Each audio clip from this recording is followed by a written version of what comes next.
This is what most people desire: true love. Some people unfortunately spend their lives without ever finding true love.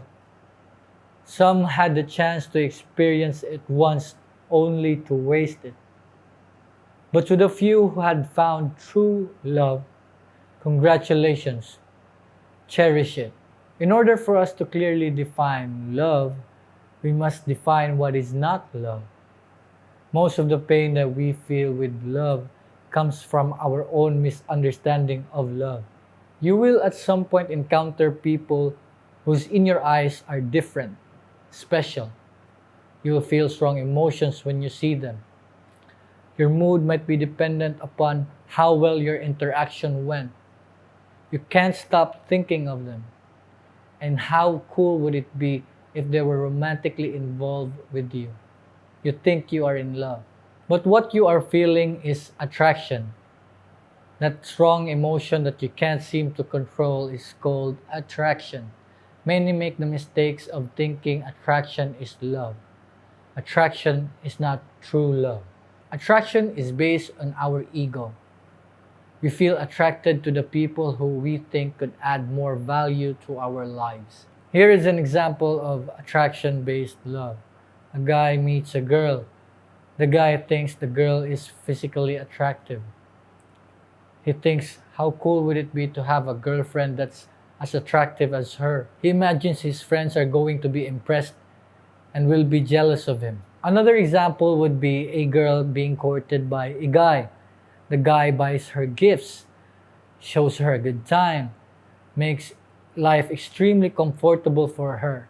And because of that, she decides it's best to keep him around. Both of those examples is attraction-based love. It's transactional, meaning I love you if you do this.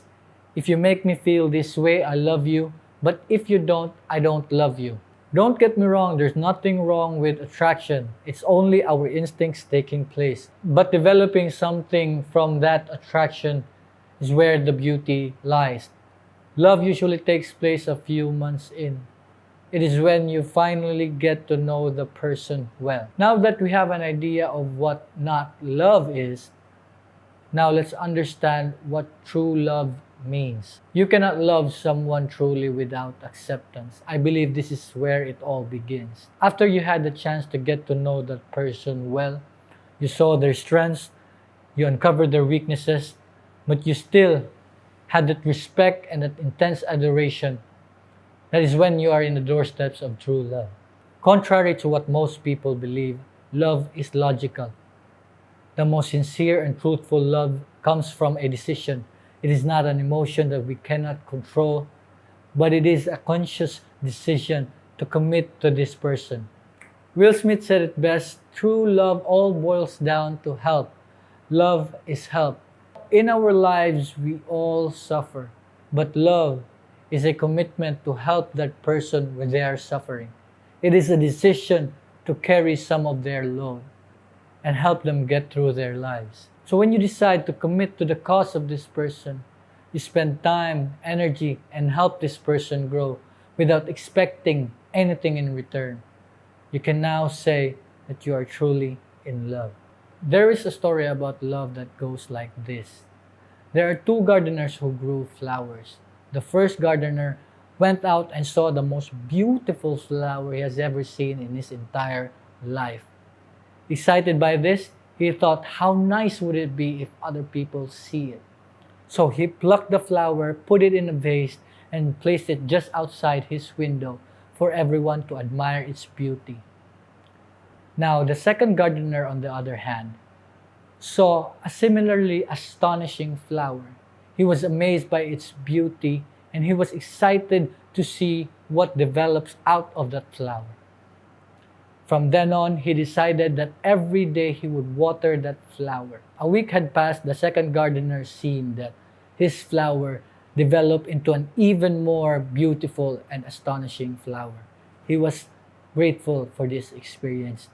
On the other hand, the first gardener grew bitter because his flower didn't radiate as it once did, and it was dying. So he got the flower and threw it away. That story shows you how true love should be. Become the second gardener. Water your flower every day.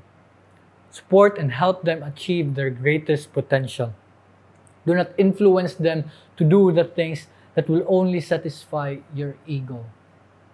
Help them without expecting anything in return. With that being said, I hope you learned something. The next video in this series would be on how to choose a romantic partner. So if you are curious about that, click the subscribe button and don't forget to click that notification bell icon so you will know when I upload that video. And guys, really from the bottom of my heart, thank you for watching and thank you for your support. I love you. Peace.